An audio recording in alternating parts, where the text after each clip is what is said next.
Hello and welcome to the Federal. Today, let's talk about the financial status report that has just been tabled in Kerala Assembly. There's a lot of noise around it right now. Political reactions, procedural objections, who prepared it, whether it is official, and so on. All that is important. But before we get into that, let's look what the report is actually saying because the numbers are quite clear. Kerala's total debt is now over 5 lakh crore. Around 77% of the state's revenue is already locked into salaries, pensions, and interest payments. That means most of the money coming in is already committed. There is very little flexibility left. And then you look at the capital expenditure, the money spent on building assets, roads, infrastructure, etc. That's among the lowest in the country. So, what's happening here is simple. The state is borrowing, but not enough of that is going to future growth. Now, look at the cash situation. The report says Kerala depended on RBI support for most of the year. Ways and means advances for over 250 days, overdraft for nearly 3 months. That tells you this is not just a long term issue. There is day to day pressure. On top of that, there are arrears. Nearly 50,000 crore in pending payments. That includes dues to employees, pensioners, contractors, and all. Then comes the big structural question of budget borrowing. Kerala Infrastructure Investment Fund Board, better known as KIIFB, was created to push infrastructure when the budget could not. That is the argument, and many of those projects are visible today. But now, the union government is counting KIIFB borrowing as state debt. That changes the entire equation. The report says this takes away KIIFB's very relevance. മാറ്റമുണ്ടാകണം. സമ്പദ് വ്യവസ്ഥ ഞങ്ങൾ compare ചെയ്തിട്ടുണ്ട്. ബാക്കിയുള്ള സ്റ്റേറ്റിലെ സമ്പദ് വ്യവസ്ഥയുമായിട്ട് ഓരോ ഇൻഡിക്കേറ്റേഴ്സുമായിട്ട് compare ചെയ്ത് വളരെ മോശമാണ് നമ്മുടെ ഇൻട്രസ്റ്റ് റേറ്റ് നമുക്ക് വളരെ കൂടുതലാണ്.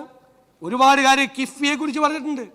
എന്താ സാർ കിഫ്ബി ഉണ്ടാക്കിയപ്പോൾ ഉള്ള പ്രഖ്യാപനം ഇന്നും ബഹുമാനപ്പെട്ട പ്രതിപക്ഷ നേതാവ് അതിനെക്കുറിച്ച് പറഞ്ഞു. എന്താ കിഫ്ബി കൊണ്ടുവന്നപ്പോൾ ഇവിടെ എഴുന്നേറ്റ് നിന്ന് പ്രതിപക്ഷത്തിരുന്ന് ലീഗൽ ഒബ്ജക്ഷൻ നടത്തിയ ഒരാളാണ്. അത് ഭരണഘടനാ വിരുദ്ധമാണ്, നിങ്ങളുടെ പർപ്പസ് സെർവ് ചെയ്യത്തില്ല എന്ന് പറഞ്ഞ ആളാണ്. എന്താണ് ചെയ്യുന്നത്?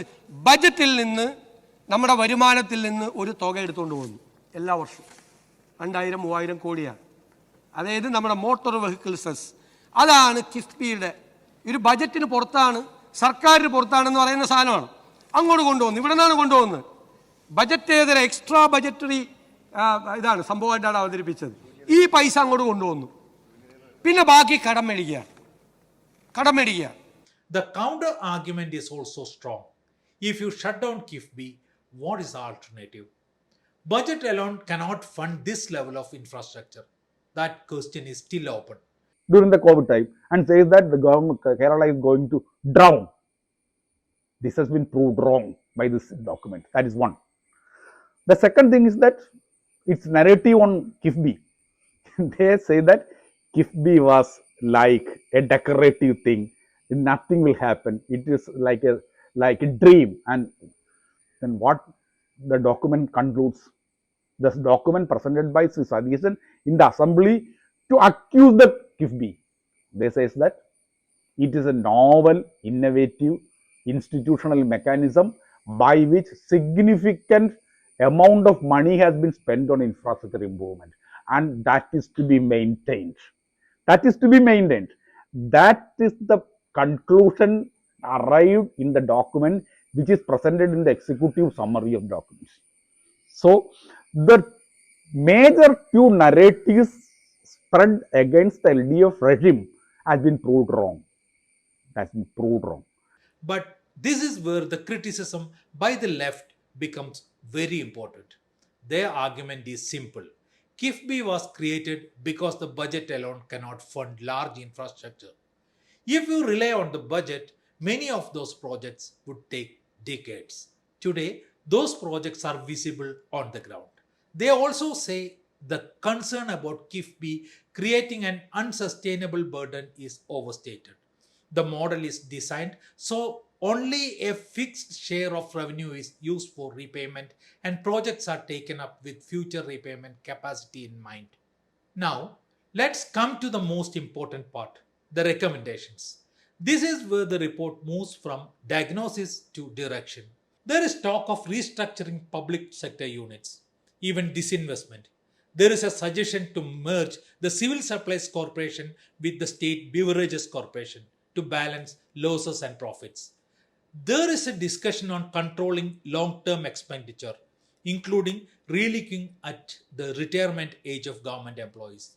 There is also a clear push towards private investment, opening up sectors, bringing in market efficiency. If you step back and look at all of this together, the direction becomes very visible. This is not just about fixing accounts. This is about changing how the state approaches its economy. Kerala has traditionally relied on strong public sector presence, welfare spending, and state led development. What we are seeing here is a move, at least in recommendation, towards a more market driven model. Greater role of private capital, tighter control on public spending, possible scaling back of certain state functions. You can call it reform, you can call it correction, but it is more clearly a shift towards an economic right leaning approach. That is where the political debate is going to sharpen. The opposition has already raised strong objections, not just on the content but on how this report was prepared. That's a separate institutional question. But even if you set that aside for a moment, the policy implications remain. If disinvestment happens, public sector jobs will be affected. If welfare spending is lightened, that has special consequences. If private capital comes in, it changes how sectors function. At the same time, the state clearly has a fiscal constraint that is not being denied. The real question is, what is the path forward? What should Kerala's economic model look like going forward? This status report has put that question right in the middle. Now, all eyes are on VD Sadishan's first budget, which will be presented on 19th of June. After laying out this status report and its direction, the budget will be the real test. That is where intent will turn into actual policy choices.